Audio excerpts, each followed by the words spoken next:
Hello friends, welcome to our channel. Good morning. So మా ప్రణవ్ వెళ్ళే time అయితే వచ్చేసింది. చాలా బాధగా అనిపిస్తూ ఉంది. ఒక 1.5 మంత్గా తను నా చుట్టూనే తిరుగుతూ మ్యాక్సిమం టైం ఇంట్లోనే ఈసారి స్పెండ్ చేశాడు. అందువల్ల పంపాలంటే మళ్ళీ యాజ్ యూజువల్ పెయిన్ఫుల్ అనమాట. సో ఇంకా ప్యాకింగ్ అంతా స్టార్ట్ చేసేసాము. ఇక ఏంటంటే ఈసారి ఎక్కువ లగేజ్ లేదని చెప్పి ఫ్రెండ్స్ అందరికీ చెప్పేశాడు. ఒక 5 కేజీస్ పంపిండి, 10 కేజీస్ పంపిండి అని పాపం వాళ్ళందరూ రిక్వెస్ట్ చేస్తుంటే, so end of the day ఏమవుతుందో చూద్దాం. సో మొత్తానికి మేము ప్యాకింగ్ అన్నీ సీల్ చేసి అయినా కూడా పైన ఒక కవర్ వేసామన్నమాట. ఇన్ కేస్ ఏదైనా అది ఓపెన్ అయినా కూడా ఆ పైనున్న కవర్లోనే కలెక్ట్ అయ్యేటట్టు వేసామన్నమాట. అందువల్ల మీకు అన్ని లగేజ్ బ్యాగుల్లాగా అనిపిస్తూ ఉన్నాయి. ఇక శీతల్ మీకు తెలిసిందే కదా. సో తను వాళ్ళ ఫ్రెండ్ వాళ్ళందరూ నైట్ డిన్నర్కి వచ్చారనమాట. సో ప్రణవ్ నేను చేస్తా అన్నా కూడా నేనే చేస్తాను వాళ్ళ కోసం అని చెప్పి చికెన్ కర్రీ చేశారు. సో అందరం డిన్నర్ చేసాం. ఎర్లీ మార్నింగ్ 4 o'clock అనమాట ఫ్లైట్. సో 3 hours మనం ఎర్లీగా ఉండాలి. అమెరికా పోయేందరూ కష్టాలు అనమాట. అదే ఎంత ఉండాలా? అంతలే 8 ఉన్నా వాళ్ళకి అవుతా బ్యాగ్ వాళ్ళ అంటే అంతగా పట్టించుకోవాలి.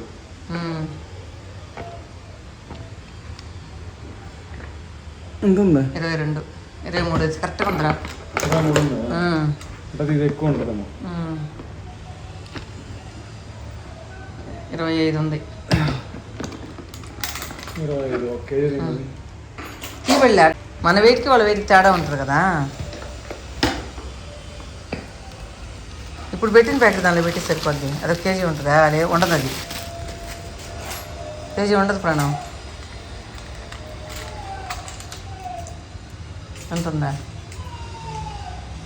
సెండ్ ఆఫ్ ఇస్తున్నావా? ఓ ఎల్కా,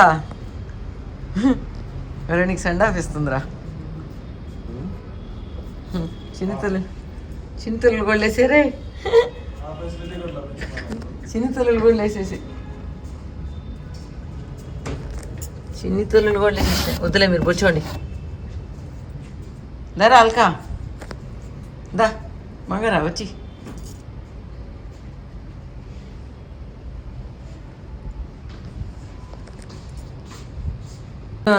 మిస్ అయినా ఇంకేమన్నా అయినా కూడా మర్చిపోయింటే ఏం చేయగలుగుతాం? అదే అన్నీ ఒక దగ్గర పెట్టుకొని ఉండాలా. అన్నీ పెట్టేసుకున్నా. ఏం మర్చిపోయినావు ఏమంటే గుర్తొస్తుంది. సరే పద నలుగురు వాళ్ళ రూమ్మేట్స్, వాళ్ళ పక్క రూమ్మేట్స్ అందరూ కూడా ఏంటంటే, సో వెయిట్ ఏమైనా ఉంటే మేము ఇచ్చి పంపిస్తాం అన్నారు. సరే ప్రణవ్ ఏంటంటే ఈసారి పెద్ద లగేజ్ లేదు కదమ్మా, ఉన్నా మనకు ఒక సూట్ కేసుకుంటుంది, మిగతా అంతా చెప్పేస్తానని ఫ్రెండ్స్కి అంతా చెప్పేశాడు. మొత్తానికి లగేజీ తడిసి మోపుడైంది అనమాట. సో మొత్తానికి ఆ లగేజ్ అంతా కూడా ప్యాక్ చేసేసిన తర్వాత అవన్నీ కరెక్ట్గా ఉన్నాయి. హ్యాండ్ లగేజ్ ఇది యాక్చువల్గా వెయిట్ వేయరనమాట. అంటే కంప్యూటర్ బ్యాగ్ వచ్చి సపరేట్గా ఉంటుంది. దానికి కాకుండా ఒక 7 బ్యాక్ క్యారియన్ వచ్చి 7 kgs ఉంటుంది మామూలుగా అయితే. సో ఈసారి ప్రణవ్ వచ్చి ఖతార్లో వెళ్ళాడనమాట, ఖతార్ ఎయిర్లైన్స్లో. అందువల్ల ఏంటంటే వాళ్ళు లోపలికి వెళ్ళిన తర్వాత టోటల్గా ల్యాప్టాప్ బ్యాగ్ ఇంక్లూడ్ క్యారియన్ తోడా 7 kgs ఉండాలన్నారు. సో వీడేమో ల్యాప్టాప్ బ్యాగు వెయిట్ ఎయిరని దీనిలో కొద్దిగా ఎక్సెస్గా పెట్టేశాడు అనమాట. మొత్తానికి అక్కడికి వెళ్ళిన తర్వాత ఒక్కొక్కసారి ఏంటంటే మన వెయిట్కి వాళ్ళ వెయిట్కి డిఫరెన్స్ వస్తుంది. లాస్ట్ టైం 3.5 kgs తక్కువ ఉంటే నాకు బాధేసింది, అయ్యో 3.5 kg ఏదైనా పంపించుండే వాళ్ళం కదా అని. ఇప్పుడు ఏంటంటే ఒక 4 kgs ఎక్స్ట్రా పెట్టి కర్రల సంచిలో పెట్టించాను అనమాట. ఇన్ కేస్ ఏదైనా వెయిట్ నీకు ఎక్సెస్ ఉంటే అవి పెట్టుకో, లేదంటే అప్పుడు మేము రిటర్న్ తీసుకుంటాము అని చెప్పి పెట్టి పంపించాను. సరే వెయిట్ చేస్తూ ఉన్నాను ప్రణవ్ కోసం. సో వెయిట్ వేసిన తర్వాత ఎలా ఉంటుందని. సో లోపలికి వెళ్ళాక ఇందాక చెప్పినట్లే జరిగిందనమాట. సో మొత్తం లగేజీ తీయాల్సి వచ్చిందనమాట. సో అమ్మ ఏం తీయాలో అర్థం కావట్లేదు అని అంటే, సో ముందే ప్లాన్గా ఉండాలి. మనం ఎప్పుడైనా ఒక చిన్న సజెషన్ అనమాట నాది, ఒకవేళ మీకు వెయిట్ కన్నా ప్రాబ్లం అంటే ఎక్కువ అయ్యుండొచ్చేమో అవుద్దేమో అని డౌట్ ఉన్నప్పుడు ఒక సపరేట్గా ఒక కవర్లో ఏదైతే మనం పర్లేదు రిటర్న్ వచ్చేసినా పర్లేదు అనుకున్న ఐటమ్ ఒక సపరేట్ కవర్లో వేసి పెట్టుకుంటే, ఒకవేళ ఒక్కొక్కసారి ఒక 1 or 2 kgs కూడా వదిలేస్తారనమాట. ఈవెన్ మొన్న మా అత్తమ్మ కొడుకు వెళ్ళేటప్పుడు అయితే 4 kgs కూడా వదిలేశారు. అలా ఒక్కొక్కళ్ళు మనకు కొంచెం తమిళ్ అబ్బాయి ఉన్నాడు. సో ఇతను తమిళ్లో మాట్లాడేటప్పటికి పాపం ఏదో ఒక ఇదిలాగా వదిలేశాడనమాట. వన్స్ మనకి ఎక్కడికైనా లగేజ్ చెక్ ఇన్ అయిపోతే ఇంకెక్కడా కూడా చెక్ చేయరు. అట్లా అట్లా కూడా ఓకే అవుతుంది. సో దానివల్ల నేను ఎక్సెస్గా ఇచ్చి పంపించాను, అవసరమైతే అవి పెట్టుకో అని చెప్పి. కాకపోతే వీడు చేసిన మిస్టేక్ ఏంటంటే ఏ ఎయిర్లైన్స్లోనూ ల్యాప్టాప్ బ్యాగ్ సపరేట్ ఉంటుంది కదా అన్నట్లు తీసుకెళ్ళాడు అనమాట. సో ఇంకా లోపలికి వెళ్ళిన తర్వాత ఏం దివాలో అర్థం కాలేదు. నేను చెప్పాను, ఆ పిల్లలందరూ ఇచ్చారు కదా, సో వాళ్ళవి ఏమన్నా ఉంటే తీసేయి అన్నాను. అమ్మ పాపంలేమ్మా నేనే కదా చెప్పిందని ప్రణవే ఎక్కువ తీసేసి వాళ్ళకి తక్కువ తీసాడనమాట. సో మొత్తానికి నాకు తెలిసి 6 to 7 kgs రిటర్న్ తీయాల్సి వచ్చింది. ఇక్కడ ఏంటంటే పైనంతా ప్లాంట్స్ ఉన్నాయి కదా, వాటికి వాటర్ పెట్టడానికి ఎంత కష్టపడుతున్నారు చూడండి. ఇంత పెద్ద ల్యాడర్ వేసుకొని కింద నుంచి పైప్ లైన్ లాగి వాటికి అక్కడ వాటర్ పెడుతూ ఉన్నారు. సో చాలా కష్టం కదా, ఒక్కొక్క స్పాట్లో ఇది తీసుకెళ్ళాలి, ప్లస్ అక్కడ వాటర్ పెట్టాలన్నమాట. ఈ విధంగా ఎక్కడైతే బంచెస్గా ఉంటాయో అలా ఎన్ని బంచెస్ ఎయిర్పోర్ట్లో ఉన్నాయో ఇన్సైడ్ కూడా ఉంటాయి, అవుట్ సైడ్ కూడా ఉంటాయి. సో వాటన్నిటికీ ఈ విధంగా పెట్టాలన్నమాట. మొత్తానికి క్యారియన్ కూడా వెయిట్ అని చెప్పి క్యారియన్ కూడా తీసేసి దానిలో కొన్ని వస్తువులు పెట్టేసి, ఇక నేను పంపించిన కర్రల సంచిలో ఉన్నాయి అలానే ఉన్నాయి. సో అన్నీ అయితే రిటర్న్ వచ్చాయి అన్నమాట. సో నెక్స్ట్ టైం నుంచి ఖతార్లో బుక్ చేసుకునేటప్పుడు మాత్రం పక్కా పర్ఫెక్ట్గా కరెక్ట్గా ఉండాలి అని అనుకున్నాం. సో ఇది అయిపోయింది. ఇంకా విషయానికి వచ్చేసినట్లయితే ప్రణవ్ అయితే పోయేటప్పుడు కొంచెం డల్ అయ్యాడనమాట యాజ్ యూజువల్. ఇంకొకటి ఏంటంటే ఎక్కువగా ఫీల్ అయ్యేదానికి కూడా ఆస్కారం లేకుండా వెళ్ళిందనమాట. సో మాకు 3 hours ముందు ఉండాలి కదా, సో నేనైతే నిద్రపోలేదు, నైట్ అంతా అలానే ఉన్నాను అనమాట, మేల్కొనే ఉన్నాను. కాకపోతే లాస్ట్ మూమెంట్లో ఏదో ఒక మూవీ చూస్తూ ఉన్నాను. సరే 11:50 అయింది, సరే 12కి పోదాం లేపుదాంలే ప్రణవ్ని మా వారిని అని అనుకున్నా. కానీ టైం చూసినప్పుడు 12:30 అయిపోయింది. సో మేము అది ఇది అని రెడీ అయ్యేటప్పటికి ఇక 1 అయిపోయింది అనమాట. సో ఇంకా జెట్ స్పీడ్లో వెళ్ళాడు ప్రణవ్ అయితే. అదే మా వారు తిడుతూ ఉన్నాడు అనమాట, ఎప్పుడు కూడా ఒక 1 hour ముందుగా వెళ్తే ఏమవుతుంది, ఎందుకు ఇంత హర్రీ బర్రీ అనేసి. సో దానివల్ల ఏంటంటే లగేజ్ దగ్గర కూడా ప్రణవ్ కొంచెం టెన్షన్ పడ్డాడు, లోపలికి ఎంటర్ అయ్యేదానికి టైం అయిపోతుంది అని చెప్పేసి. సో మొత్తానికి సక్సెస్ఫుల్గా లగేజ్ బ్యాగ్ తీసుకున్నాం. ప్రణవ్ అయితే లోపల చెక్ ఇన్ అయిపోయాడు అనమాట. సో మొత్తానికి టెన్షన్గా జరిగిపోయింది.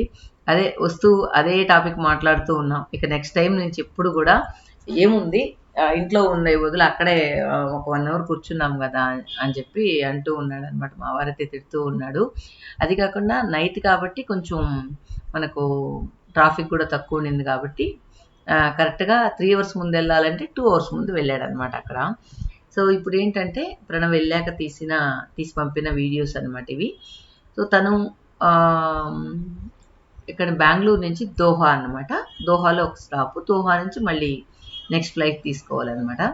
సో ఈ ఫ్లైట్లో ప్రణవ్ ఏంటంటే లైట్గా వర్షం కూడా వచ్చిందమ్మా దారిలో అని చెప్పి మెసేజ్ పెట్టాడు. సో దోహాలో దిగిన తర్వాత మాకు మెసేజ్ చేశాడనమాట, దోహాలో దిగాను అని చెప్పి.